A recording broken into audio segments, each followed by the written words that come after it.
सारे जनप्रतिनिधियों को, सारे पार्टियों को एकत्रित किया, सारे पत्रकारों को, एडिटर्स को एकत्रित किया।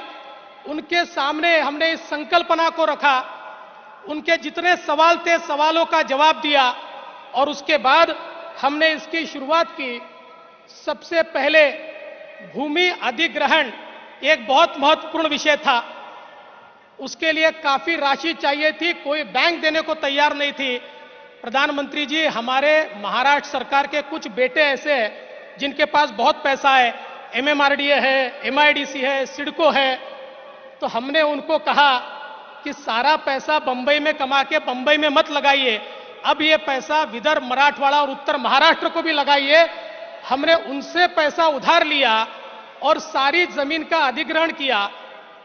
केवल मात्र 9 महीने में 700 किलोमीटर के जमीन का हमने अधिग्रहण किया, एक भी लिटिगेशन नहीं हुई।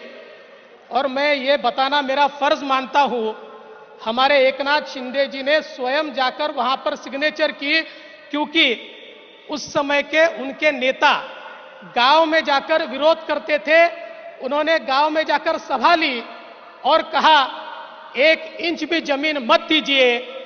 15 दिन में उस गांव की 1-1 इंच जमीन हमको लोगों ने दी और एकनाथ जी ने स्वयं जाकर वहां पर सिग्नेचर की और हमने पूरा समृद्धि महामार्ग का अधिग्रहण यहां पर किया।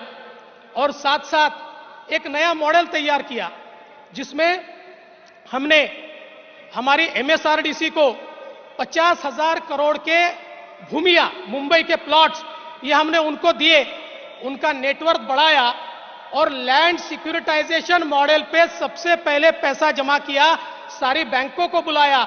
सबसे पहले एसबीआई ने 8,000 करोड़ रुपए हमको दिए और उसके बाद सारी बैंकों ने पैसे दिए।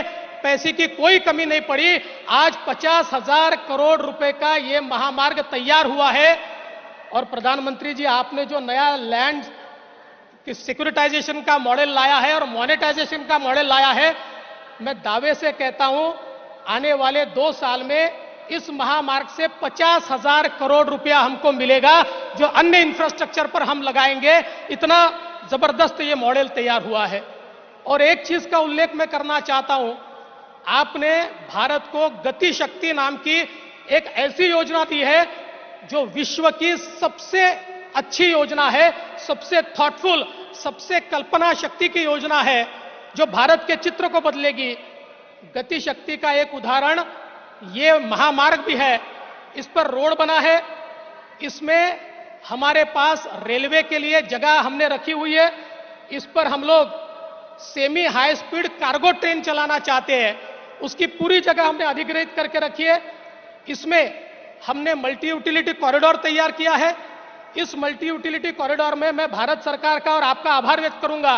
2017 में हमने आपसे निवेदन किया कि इसके ऊपर गैस पाइपलाइन बने, आपने गैस पाइपलाइन का काम शुरू किया। 80% गैस पाइपलाइन का काम हो गया। महाराष्ट्र के 20 जिलों में सीधा गैस, सीएनजी उद्योगों के लिए और व्हीकल्स के लिए अब इस पाइपलाइन के माध्यम से पहुंचेगा। साथ साथ हमने पेट्रोलियम प्रोडक्ट पाइपलाइन की भी मांग की है, वो भी पूरी होगी। इसके साथ साथ जो अंडर सी केबल है, जिसके कारण डेटा सेंटर की इकोसिस्टम तैयार होती है, वो पूरा अंडर सी केबल हम इसके माध्यम से ला रहे हैं, जिसके कारण पूरे क्षेत्र में हम लोग डेटा सेंटर्स तैयार कर पाएंगे। और साथ साथ ट्रांसमिशन की एचवीडीसी लाइन भी यहीं पर पड़ेगी, उसका भी कॉरिडोर हमने तैयार किया है। 150 मेगावाट बिजली जनरेशन की भी सोलर में व्यवस्था की है। तो कुल मिलाकर गति शक्ति का एक बहुत बड़ा उदाहरण यहां पर हमने किया है। और अब आपने जो योजना दी है, इससे उसको और हम और समृद्ध करेंगे। मैं इस निमित्त से आपको इतना ही निवेदन करना चाहता हूं, आने वाले दिनों में, क्योंकि आज आपने और गडकरी जी ने और नई सौगात हमको दी है। यहां पर हमारे रेलवे स्टेशन इतने सुंदर हो रहे हैं, अब रेल कनेक्टिविटी है, रोड कनेक्टिविटी है, हाई स्पीड रेल भी होने वाली है। और उसके साथ साथ आपके ही आशीर्वाद से अगले 1 महीने में नागपुर एयरपोर्ट के भी भूमि पूजन के लिए हम आपको बुलाने वाले हैं। तो सारी मल्टी मॉडल कनेक्टिविटी यहां पर होगी।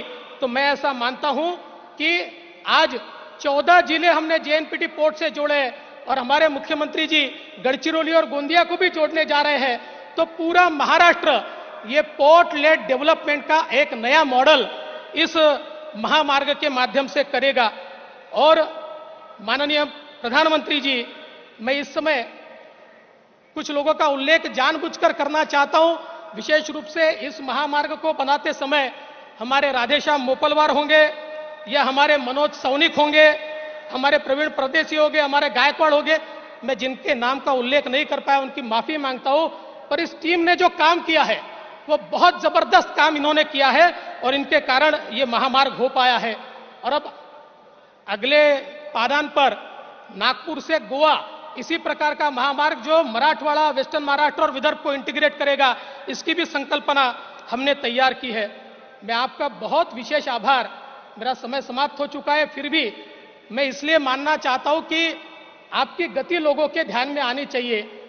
आज जो 2 प्रोजेक्ट हो रहे हैं, मेट्रो फेज 2 और नाग नदी का जो आज संवर्धन का हम कार्यक्रम कर रहे हैं, हमारी पिछली सरकार में हमने ये दोनों प्रोजेक्ट भेजे थे, आपने फास्ट ट्रैक पर रखे थे। कुछ क्वेरीज आई थी, बीच में सरकार बदल गई, 2.5 साल में उन क्वेरीज का जवाब भी पिछली सरकार ने नहीं दिया। और जैसे ही सरकार बदली, हमने क्वेरीज पूरी की। प्रधानमंत्री जी, मैं आपके कार्यालय में गया और आपके कार्यालय में जाकर प्रधानमंत्री कार्यालय को मैंने विनती की, हमने क्वेरीज पूरी की है। आपके कार्यालय ने मात्र 35 दिनों में ये सारे दोनों प्रोजेक्ट को पूरा कंप्लीट करके कैबिनेट की मान्यता देकर आज उसका भूमि पूजन हो रहा है। ये मोदी सरकार है, ये गति है और ये डबल इंजन सरकार है। अगर डबल इंजन सरकार नहीं बनती तो शायद अगले और कुछ सालों तक क्वेरीज भी सेटिस्फाई नहीं होती और ये कार्यक्रम भी नहीं होते। मैं बहुत बहुत आपका आभार व्यक्त करता हूं प्रधानमंत्री जी। आपका प्यार नागपुर पर, विदर्भ पर ऐसा ही बना रहे। एम्स जैसी सौगात आपने हमको दी है, वंदे भारत ट्रेन आपने दी है, इन सब के लिए, इन सभी की ओर से मैं आपको बहुत बहुत आपका आभार व्यक्त करता हूं और अपने शब्दों को विराम देता हूं। हमारी ये बहुत मन से प्रार्थना थी कि हिंदू हृदय सम्राट बाला साहेब ठाकरे समृद्धि महामार्ग का उद्घाटन केवल और केवल आपके हाथों से होना चाहिए। 20 साल पहले यह सपना देखा था, पर आप नहीं होते तो यह केवल सपना रहता, यह कभी पूरा नहीं हो सकता था। आपने ताकत दी, आपने हिम्मत दी, आपने हौसला दिया और आपने जिम्मेवारी दी, तो ये समृद्धि महामार्ग हम लोग यहां पर कर पाए। बहुत कम लोगों को उस समय यकीन था कि इस प्रकार का रास्ता बन सकता है, लेकिन एक व्यक्ति था जो पहले दिन से मुझ पर यकीन रखकर इस पर काम कर रहा था और उस व्यक्ति का नाम है उस समय के मेरे मंत्रिमंडल के मंत्री और आज के मेरे मुख्यमंत्री एकनाथ शिंदे जी, जो पहले दिन से रास्ते पर उतरकर इस सारे मार्ग के लिए काम करते रहे।